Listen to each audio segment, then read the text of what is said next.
Hey, I'm not surprised, motherfuckers.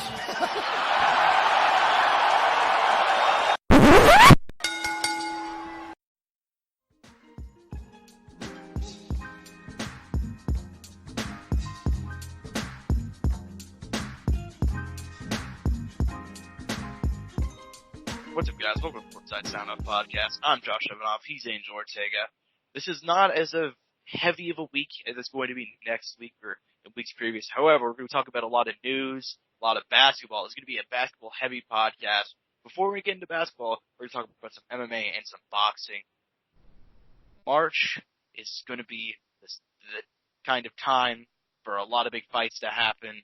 One of those big fights being Israel Adesanya versus Yoel Romero, set for UFC 248, the same card as Weili Zhang and Joanna Jędrzejczyk, two championship fights, with the main event likely going to be Izzy versus Romero, as announced by Israel Adesanya on their early Hawaii MMA show.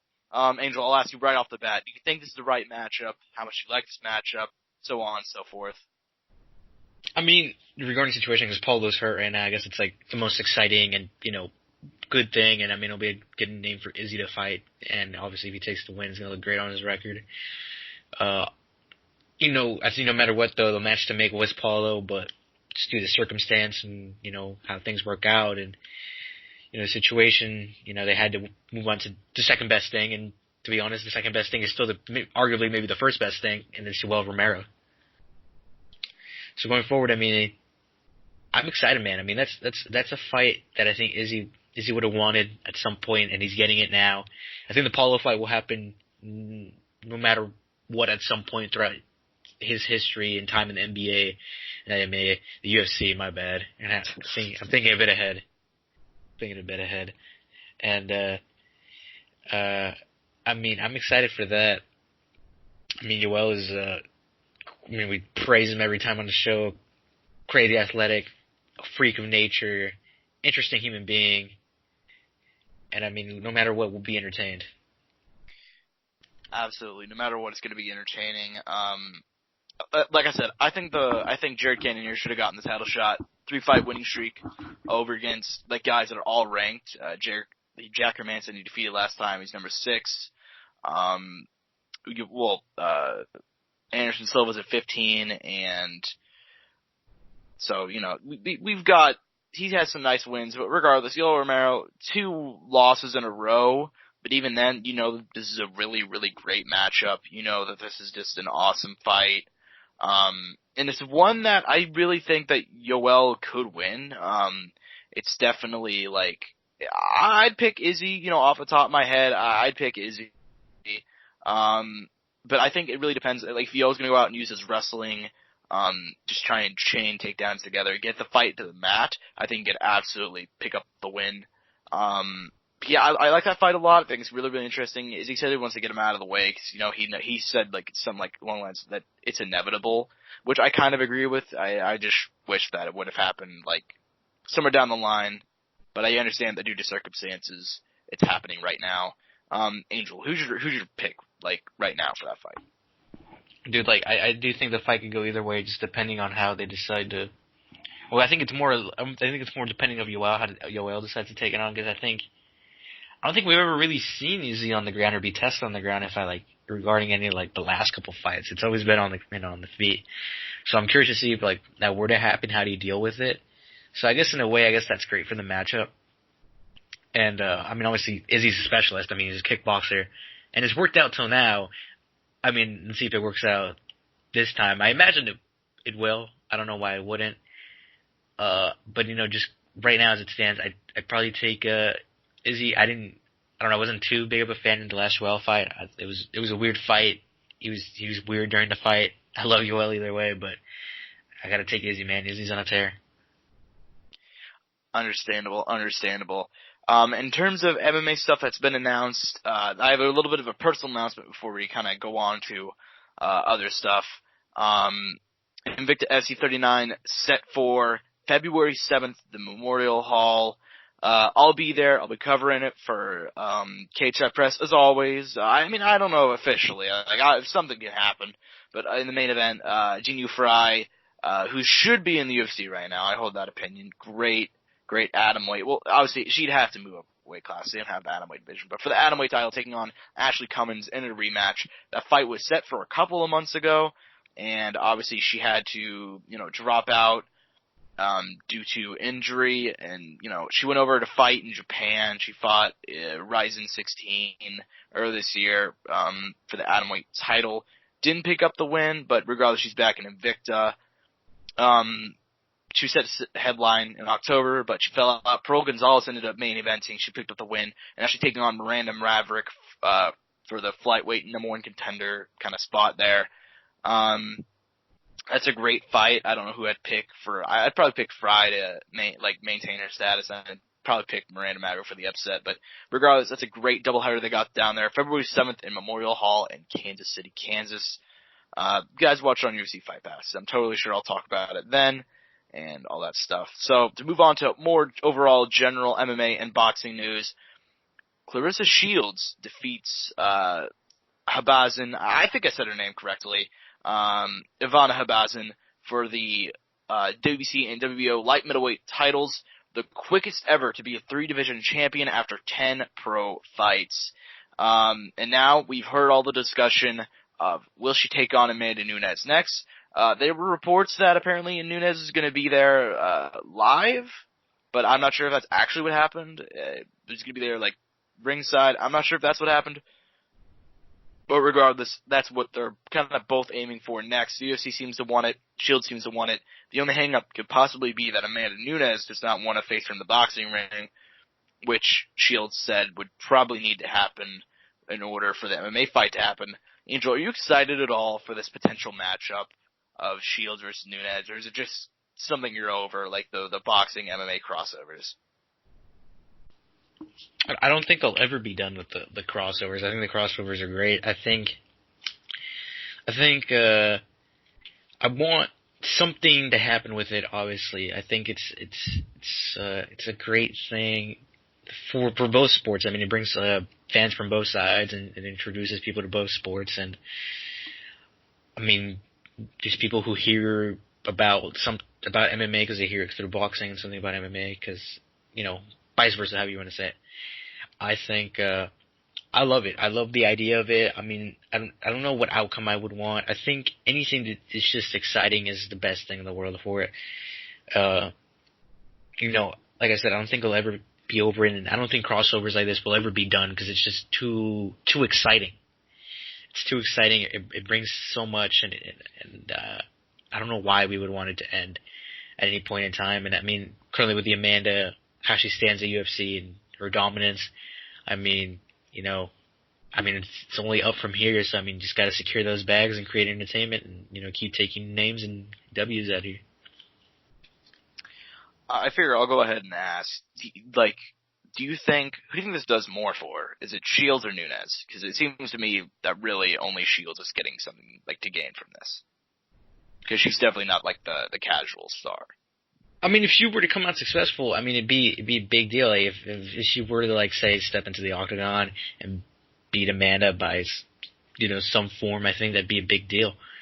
I think it'd be a bigger deal than Amanda winning, and I mean, I think it'd be a big deal either way for any of them. But I guess there's a bit more behind the boxer's status. I mean, she's probably the one name people really know in female boxing.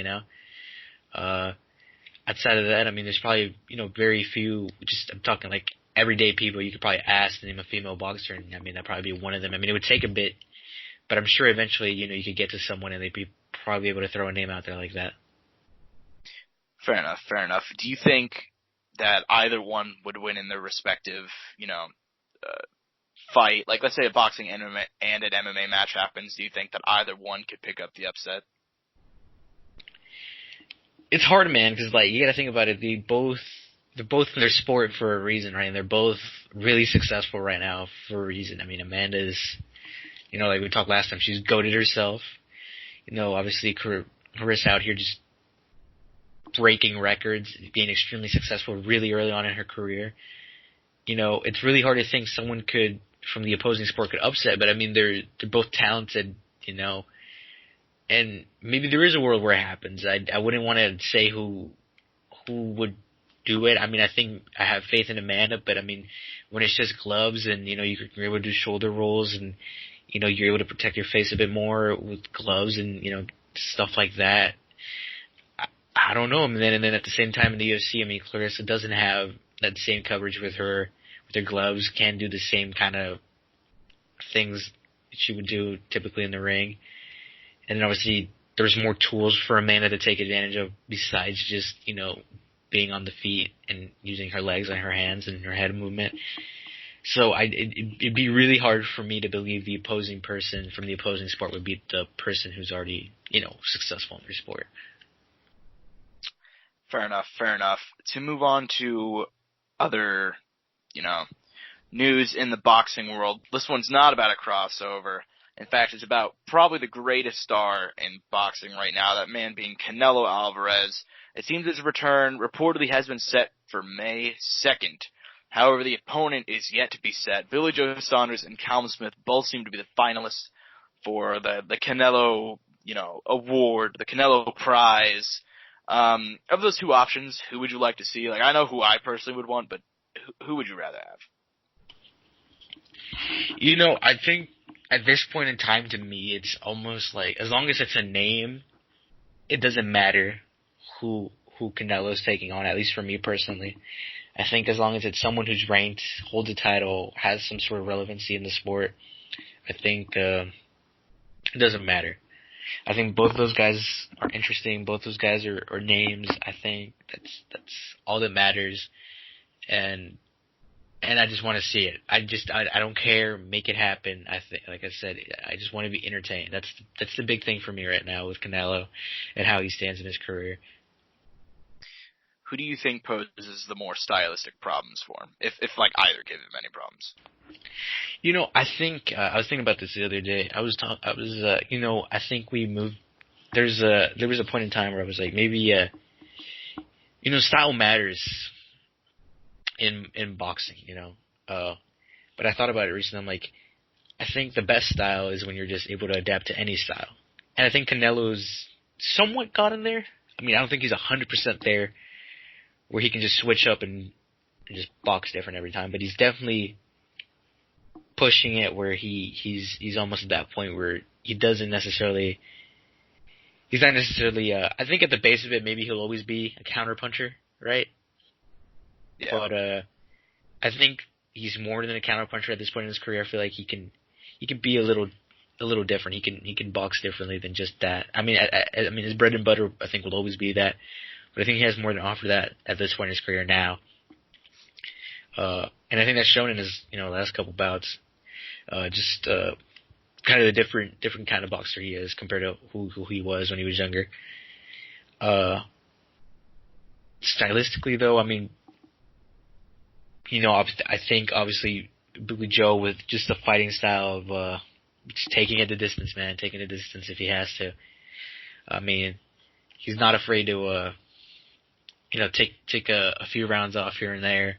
And he's willing to make it go to distance. I mean, obviously he's never gonna take a beating or not have it in his favor, but I mean, definitely, I'd say that.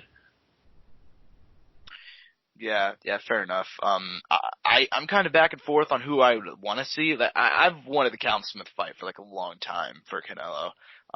But honestly, after Callum's last performance, I thought he lost that. I watched that fight and I thought he lost that. And I don't really know how well he'd do on second guess, honestly. But cause in the run-up to that fight, he was just knocking fools out left and right. Like, he was looking so good. He was 26-0 heading into that fight with John Ryder. And I thought Ryder won that. And it ended up being a decision for Smith. But, I mean, whatever. I mean, that's just my opinion. I think Billy Joe Saunders could pose a lot of problems. I think he'd make the fight dirty. He'd get in there. I think he'd totally steal some early rounds, but I definitely think Canelo would win. Because I don't think there's a chance in hell where Billy Joe Saunders gets a finish, which would pretty much need to get a win over Canelo. And if anything, I think Callum Smith gives him that better option. So I'd personally rather see Callum over Billy Joe Saunders. So I think either one, you can't really go wrong with the matchup. I think both those are great matchups. I think Andrade would be a fun one, but he's tied up right now. So, and he obviously probably wouldn't want to make the quick turnaround. I know Kovalev made the quick turnaround in order to face Canelo, and that did not end up well for him. Obviously, it depends how things go with Keeler, but he's not even in the running right now, so. Yep, that is all we got for the boxing and MMA news. We'll be back next week to talk about it, because next week, obviously, is the biggest UFC card of the year to date, but because it's the only UFC card so far. UFC 246. Conor McGregor, Cowboy Cerrone, T-Mobile Arena, bring you guys all the coverage whenever it comes to fight week. So, but before we get into that, which is next week, we have to talk about basketball this week. And this is something I'm going to talk about. It's something I'm going to start off with so I could just get it out of the way. Two subjects that aren't necessarily NBA related, but something I kind of personally want to talk about.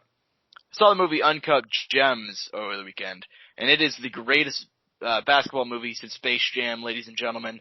You can believe me or not believe me, but if you guys haven't heard about it, it's basically an Adam Sandler movie, and trust me, it does not sound like it's better than what it sounds like. It's directed by the Soundoff brothers, who are great independent filmmakers. Basically, Adam Sandler is a guy who's addicted to gambling. He works as a Diamond District jeweler in New York. He buys this gem, and Kevin Garnett, a client of Sandler's in the movie, takes a liking to it, and set in the same time as the 2012 76ers Celtics series, where, Kevin Garnett notably goes off and kind of leads them to victory in some games, and it very much ties into that. Really, I just wanted to mention, I want to shout the movie out. It's doing really, really well. They're talking about giving Sandler an Oscar nomination for it. And Kevin Garnett acts his balls off in the movie, which I really did not expect. I know I told Angel to see it. You guys should also see it. The ending shocked the shit out of me, and even though I kind of knew it I figured it was going to go that way going in, but the way that it goes is just really, really surprising. Yeah, you guys should give it a watch. It's the best performance I've seen by an NBA player in a movie. It's very much tied into that series, which you guys watch that series. I did not watch it live, but I've seen videos on it, like, in the years following. It's a really, really, it's a good series. It's mentioned a lot. You guys should give it a watch. So, yeah, there you go. You truly believe it's better than Shaq's performance in Kazam? You know what? Honestly, it's neck and neck. It's neck and neck. It's better than. I mean, it's a really weird sequel to Space Jam. I'll put it that way. It's better than Steel with Shaq. Are you sure you didn't list off all the Shaq's movies? I mean, those are the two major ones I wanted to bring up. Did you ever see Shaq versus? Did you watch that show? No, I didn't. It's Shaq taking on people of other sports in their sport. I know he boxed Oscar De La Hoya in one of them. It was all animated, obviously. No, I know it was legit. Oh, it's a real show. Like I think he swam against someone. It was a really shitty show, but I know that it happened. That's great. Yeah. It'd be very awkward if he went up against Bo Jackson. What would you do at that point? Bo Jackson's fucking super old now, though. This is Shaq in 2008, I think. He was still holding his own. Yeah, he was. I mean, he's the GOAT. He's the GOAT, so of course he held his own. Real quickly to go back to the movie, I saw that apparently Rondo was supposed to have a cameo, but he missed it, and I was like, you might as well just get the whole 08 Celtics in there, just get all of them. I mean, it's not like Paul Pierce is that busy nowadays. No, he's really not. He's really not. I think having the Celtics just overall was a good choice. I think Kevin Garnett, because they didn't want KG at first. They wanted Amari Stoudemire, but Amari didn't want to do it. And they wanted to get Joel, and Joel wanted to do it, but he didn't have time. So they ended up getting KG, and KG fucking killed it in the role. So you guys should go see it. The Weeknd also makes a actually, the Weeknd has a surprisingly, it pretty much is a cameo, but it's hilarious how he's used. Trinidad James, a couple other guys make it in. Great movie. Absolutely phenomenal movie. You guys should go see it. Probably my third favorite movie of the year. And if you guys don't know, I'm a giant, what do you call it whenever somebody's into movies? Whatever. Film head? I don't know. Sure. Let's go with that. Giant film head. Cinephile. Whatever. I love movies. I went to, probably if I had to guess, 50 to 60 in 2019.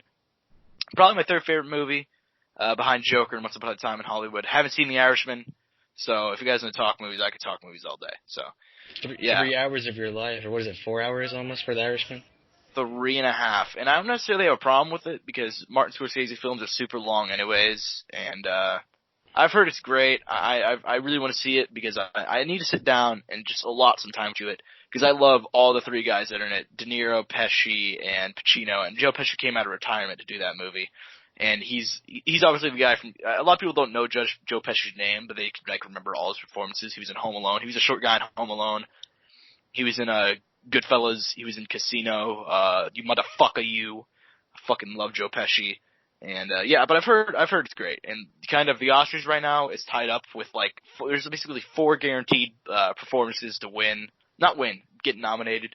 De Niro for The Irishman, DiCaprio for Once Upon a Time, Phoenix for Joker, and Adam Driver for Marriage Story. And there's one spot pretty much left open for anybody. And I'm like, fucking Adam Sandler Oscar nomination. Here we go. That's the year we're living in. Isn't that amazing? Dude, I was thinking about this the other day. I'm like, all right, so let's think about this. The dude from The Apprentice is currently running the United States. The guy from Fear Factor is currently is leading the biggest podcast on the planet where U.S. presidential candidates come on to debate. And Adam Sandler is currently gunning for an Oscar nomination with a good shot to win it. And Mike the Situation waits in jail. The situation, FPS Russia was in prison. All right. Jake Paul and KSI had a boxing match. YouTubers had the biggest boxing match of the year last year. If it's not 1, it's at least 3. Anywhere from 1 to 3. All right. The Chiefs might win the Super Bowl. Chiefs might go to the Super Bowl. Oh man. So I understand I went on a bit talking point there, but I could talk about movies all day. Bobby so I guess is getting out of jail this year. Oh shit, he is. Oh man. In December. I walked out of school for that. You guys don't know the story, but our school and a lot of schools had on, I believe it was 420 a couple of years ago, which is the same day as Columbine. They had a gun walkout, protest gun rights, and a lot of schools did it. It was a nationwide thing, and so for a lot of the kids like me who didn't necessarily care about that whole thing, it was kind of a joke, anyways. Like I'm not somebody I don't want to get into politics here. But it was a joke of a thing anyway, especially considering it wasn't a school walkout, if it's a school promoted thing. And everybody goes back to class. Weirdly enough, a school promoted thing. Yeah, and they're going back to class, so it's completely devalues the point. But anyways, so the following day I did a free Bobby Shmurda walkout, where I walked out of class, except it was only me, and I had to let myself back in. So I said, all right, I was like, all right, I'm going to see you later. And I said to my teacher, and I walked out, and basically it was just a giant meme, but I thought it was funny. So that's all that matters. It sounds stupid when I say it out loud. Don't worry. You had supporters. I had support. I got the Snapchat support. So yeah.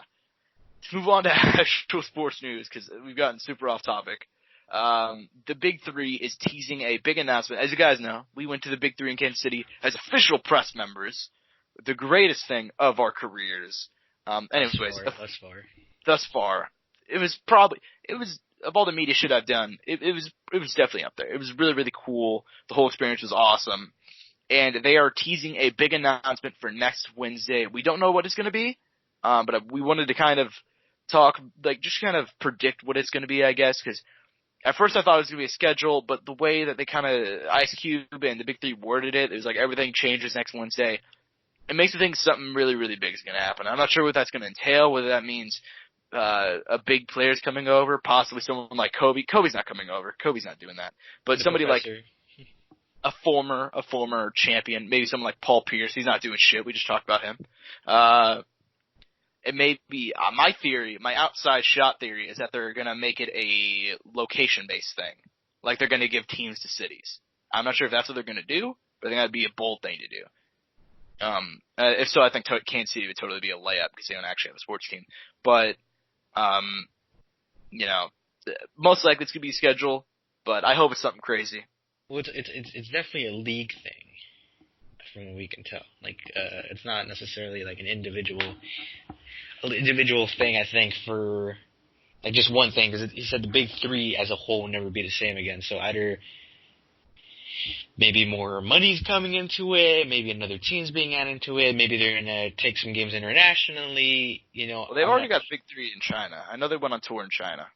So I'm not quite sure where they're going with it, but it's definitely a big move. And who knows what it is. We won't know until next week when we record the podcast. Yeah, we won't know until next week, but was kind of to throw that out there.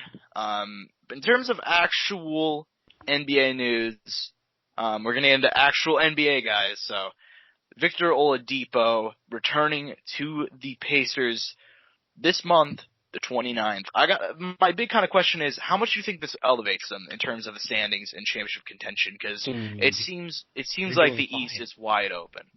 The crazy thing is the Pacers are doing completely fine. They're 24-15, only behind the 76ers, who, in my opinion, arguably still have probably the best roster all around. And like, just gotta make it fit. Yeah, he's gonna make it fit, and they're one game behind them, and because the 76ers are 25-14. I saw the Celtics versus Sixers game, like part of it. I thought the Sixers had it in the bag, but the Celtics just brought it back. I think near the end or I don't know. I didn't get to watch the game as a whole. Thing is, Oladipo's coming back. I wonder if he's going to get back into the mix because obviously they had a good little thing rolling with the team. They have the little squad they got rolling now. Since then, they've added T.J. Warren. They've kind of worked some rotational things with Miles Turner and Sabonis.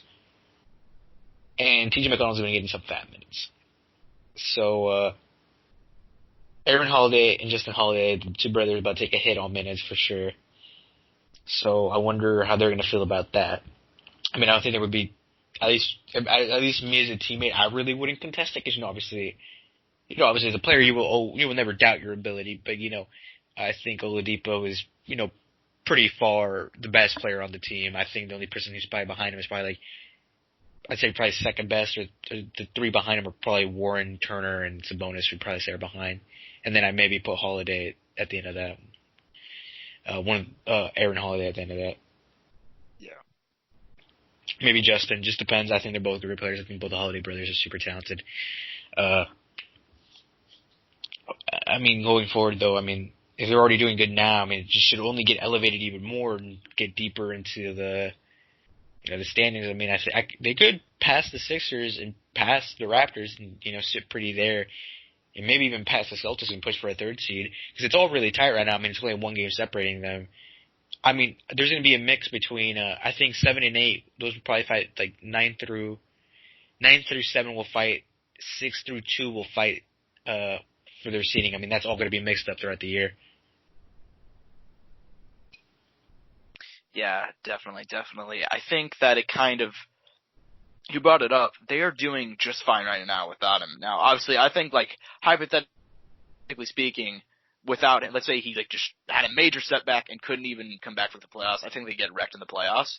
I think it'd be a repeat of last year. Maybe not getting swept, but I definitely think they would need him to kind of elevate themselves. But right now, getting him back, that is such a big deal for their, playoff standings. Because you think, obviously, the Bucks are looking far and away the best team. But outside of the Bucks, there's no clear number 2. The Heat, 27 wins, currently number 2. That's a dark horse, bro. They really are. You were correct. You were correct on them being the dark horse. This is an unexpected thing. Yeah, but then they're number 2, which is shocking. Jimmy Butler is leading them boys straight to a perfect playoff position.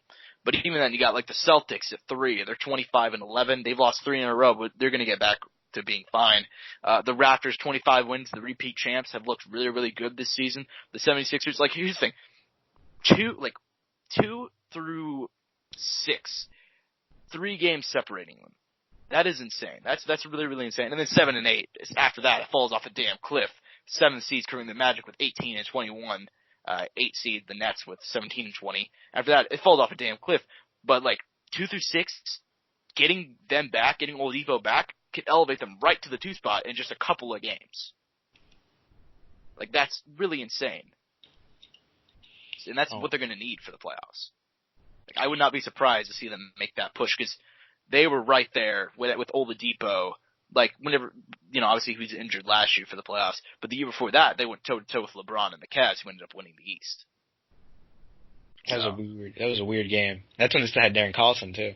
Yeah, that was a great series. I remember that. I remember every single game of that series because, like, game one, they blew out the Cavs, and everybody's like, all right, guys, this is just a fluke. When are they going to come back? And they never did. They took them right down to the wire. Pacers are a legit team, man. They really are. And last year, I think, who knows what would have happened if he didn't get injured. Because they did get swept by Boston, but, like, I saw that, like, it was a grand total of 13 points in those 4 games. Something really, really low. Like, every single game was close. I'm really disappointed, though, dude, because I really do think the top 3 teams, like, seeded-wise, should be Celtics, Bucks, and Sixers. Like, those guys should be there. I mean, they're not far from each other. I mean, the Bucks have a pretty sizable lead right now. But yeah, they're going to be the 1 seed no matter what. Yeah, they'll be the 1 seed no matter what. Unless something ridiculous happens. I don't think that's going to happen, though. But yeah, it would take like a Giannis injury or some shit. Yeah, which hopefully that doesn't happen. Yeah, God no. But the Heat, dude, the Heat are still my support. Like, I never saw it coming.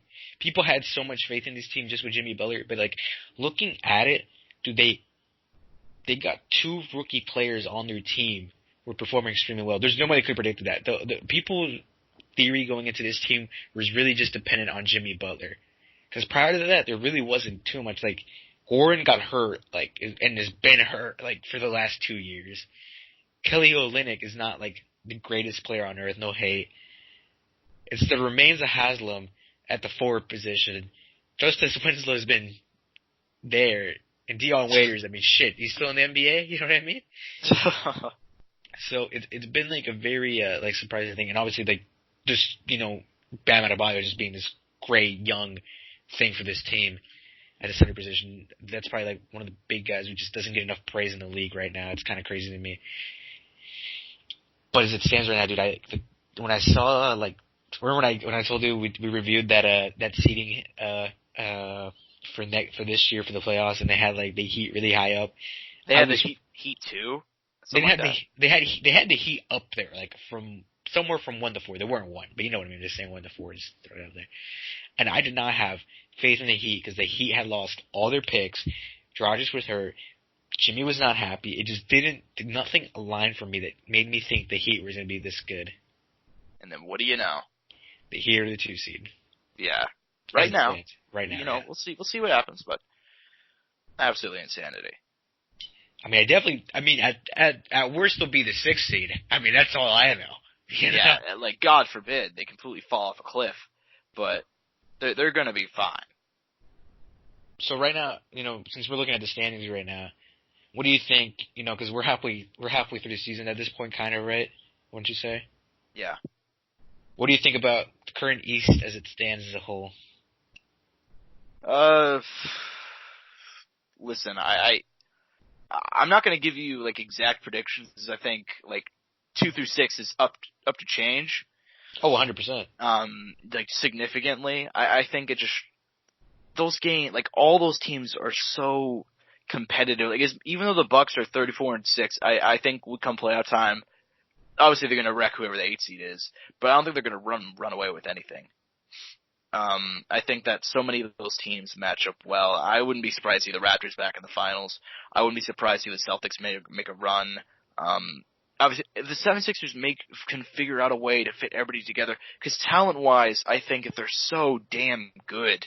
I think they're the deepest team. They really, I'm fully on that squad, too. I think, in the East, totally. I think Clippers in the West, but East-wise, I think the 76ers are the deepest team. I think that, like, that Joel, Horford, Simmons, you have so many good guys on that team. It's just you got to figure out how to work them in perfectly. And they still haven't figured it out. They're a lot like, not the same situation obviously, but they're kind of like the Rockets in terms of the West, where they're winning games in the regular season despite not really knowing how things are going to be in the playoffs. And if they don't figure it out in the playoffs, then they're going to get, like, worse matchup. Like, they're not going to be able to match up as well with teams that know what the fuck they're doing. And 76ers have that talent, but if they could figure out, like, for example, the Pacers are a team that know exactly how they're working shit out. They know exactly what to do. They're fitting in perfectly. Everybody has their role. They're playing it to a T. And that's why, despite not being the most talented team, this, like, not even close. You know, I'd argue that a team like the Pistons, which are the 10th seed at 14 wins, maybe even the Nets, they have less talent than them.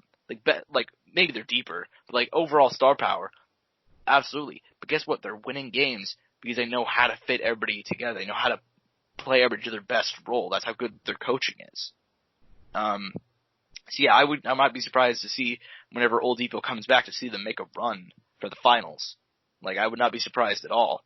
And then, I kind of, and then honestly, past 7, I don't care. The Magic, the Nets, the Hornets, like I said, none of those guys are going to make like a run they're not going to make a run in the playoffs. Gosh, KD could come back. What do you mean?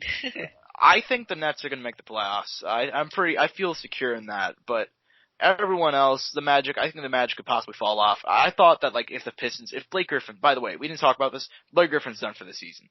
This was an illicit topic for us. Blake Griffin's done for the season. Again? I think, yeah, which is unfortunate because last year was the greatest year of his career, and he just has not looked the same this season, which is part of the reason they're so bad.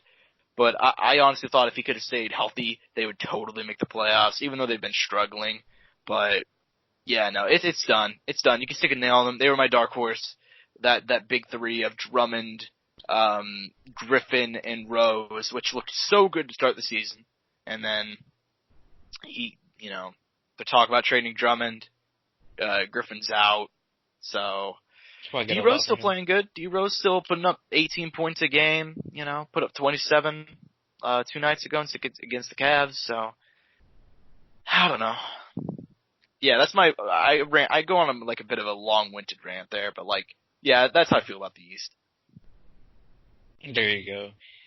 All I know is the man, Andre Drummond, is still killing it on the rebounds. He still is. He's still so goddamn good. I thought the Knicks might trade for him, and I'm not sure how I feel about that. I wouldn't want to end up on the Knicks. And also, what can the Knicks give to the Pistons? The Pistons need like a draft. 7 power forwards. Pistons need draft picks, and I don't even know who could even one who really needs a center. I mean, the Bulls would probably but they already have a center, like a rookie center. I mean, it's just pretty much if they want to upgrade, but it's do the Bulls really want to give away some good youth? You know what I mean? Yeah. So just for a big man. So I don't know what team is in a desperate need of a big man right now that's young and capable of lasting for a long time. Because he's 26 years old. I really don't see a team that really is in desperate need of him and who can really afford to take that hit on him. You know what I mean? But that's that for that. Moving on to the next topic, which I don't know what it is. The next topic being that Kevin Love is pulling a Vince Carter right now in Cleveland. I'm not sure you've been keeping up with the news about K-Love over there. He's pissed off. He is very pissed off about the state of the team, the way that guys are playing. Colin Sexton specifically, he has a problem with. There was a clip that he was pissed off because Colin Sexton, near the end of the quarter, for no reason, was dribbling it down, despite the fact that there was no real reason to do so, and he was wide open in the paint, being covered. I think they're actually playing the Thunder. He's being covered by a very small point guard, and it was a great matchup, and he refused to pass him the ball, and he was pissed off, and he's been visibly very angry during games, and he's went out for pretty much this entire season, and I guess I'll ask you, where do you think he fits in with the team? Any team or this team right now? Yeah, hell no. He's gone from the Cavs. There's no way he stays in the Cavs. I heard someone say Portland would have been great, but now they have Carmelo, so it's kind of damn. You know what I mean? They can still make that work, but then I feel like Carmelo would really take a big hit. You know what I mean? Totally. And Carmelo's actually he started off season killing it. He struggled for a bit, and now he's back. I saw him hit a game winner the other night, put up 28 points, so he's back. And it's if Brook Lopez wasn't on the Bucks, it'd be the perfect fit too. And it's I don't think the Heat really can make that move right now, or should make that move. At least when it comes to teams in the East and the West, though. I don't really think I'm a fan of any of the teams. You know what I mean? I think outside of just the Trailblazers, that was the one I liked. I remember hearing Suns, but I was I don't really think that's worth it for the Suns. So it's I mean, I'd definitely just get on a contending team if I were him to secure the bag. But where he fits best. I mean, it's just like it's just going to be hard to get to those positions because, like I said, the Bucks would have been like a nice little fit because that would have been outside threat, good inside threat too at times because I mean he's a pretty good center when he gets put at the center position. And I think he probably could have done maybe a little bit better than what Brook has, in my opinion, the Brook Lopez role. No hate to Brook, but I think maybe if Kevin Love was put in that role, I could probably see Kevin Love doing better in that role than Brook.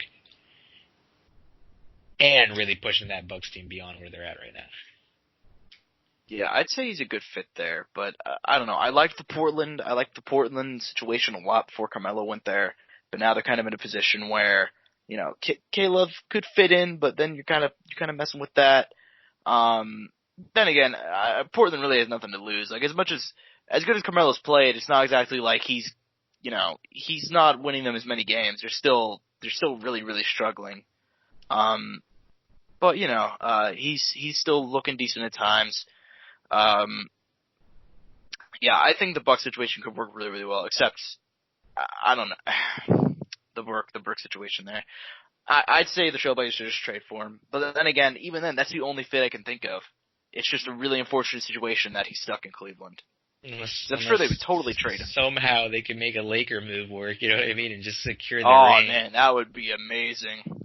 That would be great. But the Lakers have nothing to trade.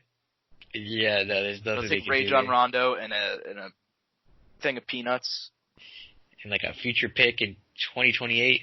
Yeah, that's all they got. Yeah, I don't know where he would fit in, but speaking of stars that have been traded this past offseason, obviously we all know the news with Russell Westbrook. Traded from my Oklahoma City Thunder. Very heartbroken on the podcast about it. Very, very heartbroken still. However, the Thunder have been killing it lately. We're totally going to make the playoffs unless we just straight up decimate the whole team at the deadline, which I hope we don't do because I actually like our chances against some teams in the West. But right now we're 22-16, and the other night we ended up having to face the Houston Rockets. Russell Westbrook returning to OKC nearly cried. They had a great video package. Our editor deserves a raise. He did the whole warm up and all his pregame stuff that he did whenever he's a part of the Thunder. And it's actually for the game itself, the Thunder blew out the Rockets. Russell himself had a good game, 34 points, 14 for 25 shooting, 2 rebounds, 5 assists. Pretty good game, but they still lost. They got dominated by the Thunder and CP3 and Gallinari. And I saw this has kind of sparked a debate on Twitter by Kendrick Perkins and Kevin Durant, who joined in to argue, former teammates. Kendrick obviously now a part of ESPN and apparently joining the Big Three next season.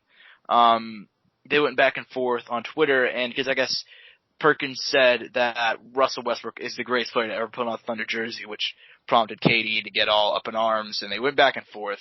And I'll give my personal opinions. I have a lot of opinions on a certain subject, being the Thunder fan of the podcast. But Angel, what do you think about kind of the Twitter beef between Perkins and Katie and the overall debate of who's the better Thunder player, like all time? Dude, Perkins had some tough takes on ESPN. Let me tell you that, because he's had the whole when I want to say before Lonzo went on his little tear, and it's still going on this tear right now this season when it comes to scoring. He said Lonzo was a bust. I don't know if you saw that. I think that was yeah. And then he went back on it. So I mean, this is just kind of Kendrick as a whole person when it comes to his takes, because he ended up having to go back on that because Lonzo's been killing it these last, and it's still killing it statistically and points wise. Because Lonzo's not someone we've seen to be a scorer. I mean, the absence of Ingram right now has really helped him a lot. When it comes, to him putting up the numbers he is. Because he was gone for a bit, and now he's back. Lonzo took a little step back, but he's looking great, though. I mean, he's putting up more points than he typically has in the past, shooting a little bit better. I mean, he still has his Lonzo very low lows, which isn't good, but he hasn't looked, that bad, and he's kind of like turned it around a little bit for the most part.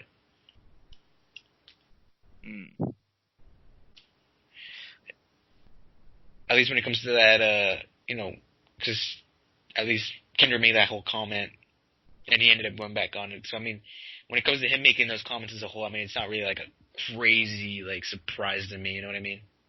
Yeah. He's definitely had some crazy comments, but overall, seeing them go back and forth kind of solidified to me that, like, goddamn, a lot of people, a lot of former players straight up just do not respect KD anymore. And Kendrick Perkins's even a guy who, you know, he played with KD. So that was interesting. Overall for the debate, KD was going back and forth about who, like, since it all got started with him saying that Russell's the greatest Thunder player ever. He is. He's Mr. Thunder. He'll forever be Mr. Thunder. He did so much for the city, and he had the chance to leave. A lot of people forget this. Whenever KD left to go to the Warriors after we lost in the playoffs to them, Russell was on a 1-year deal. He could have left. Instead, he signed a 4-year extension, stayed with that team, put on an MVP season, enticed guys like Paul George, Carmelo Anthony to come to OKC. Obviously, he ended up leaving after Paul George demanded out after 2 seasons at 1 year after signing a giant 5-year contract. Basically proving that in the NBA, players have all the power, which is kind of interesting to see. It's an interesting dynamic. But Russell ended up being traded because, you know, this is the prime of his career. He wants to win a title, and we both understood that. Like, the team, the fans, him, we all understood that that's what wanted to happen. That's what we needed to happen. So we got traded to Houston, which still they're figuring that out, on how to work them together. Is at times it's just the other one standing on the opposite side of the court while they dribble up and shoot, which is really not good. And after they started off the season hot, where I was like, oh man, the Rockets, I remember they started off the season really, really hot, looking like they were the 2 seed, I think, at one point, and the Lakers have always been the 1, but they started off hot, and since then they've really, really cooled down. But, you know, they're still winning games. They got dominated by the Thunder. Thunder looking legit, which only now people are starting to realize the Thunder have been pretty good all season, but now I'm seeing it on Twitter. I'm seeing it on Reddit. The Thunder are, yes, 22-16. 1 million draft picks over the next 10 years. And that small ball lineup of Paul Schroeder, Alexander Gallinari, and Steven Adams, technically speaking, is the best 5 in the NBA when it comes to minutes and scoring and the defense. So that 3-guard lineup is murdering fools, and I'm really, really happy to see it. But overall, still miss Russell, but you know, Chris Paul's turned out to be a very, very profitable piece. Let's see if he gets traded at the deadline. I think that the market's more there for Gallinari, though. I definitely think the market is more for Schroeder and Gallinari, just because Schroeder has a bad contract, but Gallinari, great contract there, great piece there. But even then, I think they're going to make the playoffs regardless. But so yeah, now on to some quick All-Star news before we wrap up. Dwight Howard, obviously one of the greatest comeback stories in the NBA right now. Old Dwight. I saw his contract got officially confirmed for the rest of the season because, if you guys remember, it wasn't guaranteed. Whenever he got signed, it was kind of more of a, let's sign you or Joakim Noah. They went with Dwight, but even then, they had Joakim Noah on speed dial. Ended up going that he, he's been killing it. He's been looking great, and apparently, now I saw that Dwight denied this actually, but I'm sure, like, it's ongoing, I'm sure. But there were rumors that he is going to be joining the 2020 dunk contest, and if so, that's awesome. That's great. Angel, overall dunk contest 2020, who would you pick of the field between Dwight Howard and Vince Carter? Dude, give me Vincey, bro. Like, no hate to Dwight, but I read 43-year-old Vince? 40-year-old 3 Vince, who's not a center, dunking is more entertaining than Dwight Howard dunking. Oh, man, you don't like Superman, man? I like Superman, but I want Vince Carter, bro. I think Vincey can give us a good little show more than Dwight could. Do you think? I'll ask. Do you think there's any possibility that Vince does it in his last year? I don't think he will, but I love it too. I think it'd be good fan service. You know what I mean? It really would be. That's what I think, because he's not really doing much. Yeah, so I think it'd be great for him, and I think it'd be a nice little thing for the team. I'm sure people would love that. Yeah. But yeah, that's some quick All-Star news. Now we're going to wrap up with the greatest subject that we're probably ever going to talk about here. Stephen A. Smith announced on Twitter that he is set to coach the Celebrity All-Star Game. and I am psyched for it. I am fucking here for it. I'm loving it. Angel, what do you think about the news? Obviously, it's probably the biggest news we're going to talk about all year when it comes to basketball. Obviously, this is going to overshadow all of our finals talk because we'll be sitting there in July still talking about it, the amazing coaching performance. But I don't know. I'm not sure what you're supposed to say about this. I mean, what an honor, right? Like, what an honor to take on such a challenge of coaching such an amazing team. What they got to do is get Max Kellerman to coach the other squad. Dude, that'd be historic. The bragging rights would be beyond me. I think that would be absolutely great for the league and comedy. I don't know what celebrities are playing, but I wish we. Oh man, I wish they didn't announce yet, but we got to figure it out. Yeah, I haven't been a crazy big fan of the last people they've had the last couple of years. I kind of wish they've had some more. I mean, they had Dr. Oz on there. I mean, how can I hate that? Yeah, absolutely. But I want some more celebrities that I think I like a little bit more. No hate to we had, but I just want a little bit more. You know what I mean? Because they had Michael B. Jordan not too long ago, and I thought that was great. They brought back Jason Williams for the second time in 2018. So I just want more people like that. No hate to who they bring, but I just want more people like that. Understandable. When are we going to end up playing in the All-Star game? That's what I'm trying to figure out, because we're totally celebrities. You know, we do have like 2,000 listens on YouTube, so. I know. I'm going for that MVP, bro. Kevin Hart's won it 4 times, but I'm about to take him on for 5. Oh shit! We need the Kevin Hart Angel Ortega 1-on-1 matchup. That's what we need. So we'll just give it some time. I've seen some of the people they've had in that game, and quite frankly, we're not much behind them in terms of social status. So we'll see. Just give it a little bit of time. No, but I believe that's all we got. That's all we got. Yeah, that's all we got. All right. So definitely a bit of a different episode than normal, but I hope you guys enjoyed. At Courtside Sound 1 on Twitter, the main place to find us on all the news that we're going to be tweeting out. Courtside Soundoff on YouTube. We hit 2,000 views earlier this week, which is pretty surprising considering we haven't been uploading for that long, but we did it. Obviously, find us on Podbean, Spotify, iTunes. We've had a couple of really good months lately, so we appreciate all of you guys, listening and reviewing us on iTunes. I think it's only 3 or 4 people, but, we appreciate those. We appreciate all of our fans out in the Netherlands. Listen to in 11 countries. A lot of people in the UK, surprisingly. So we appreciate all of you guys. So that's all we got. I'm at Josh Evanoff on Twitter. He's at Angel Ortega _01 if you guys want to give us a follow personally. So we're out. Peace and butt grease. Mouse click.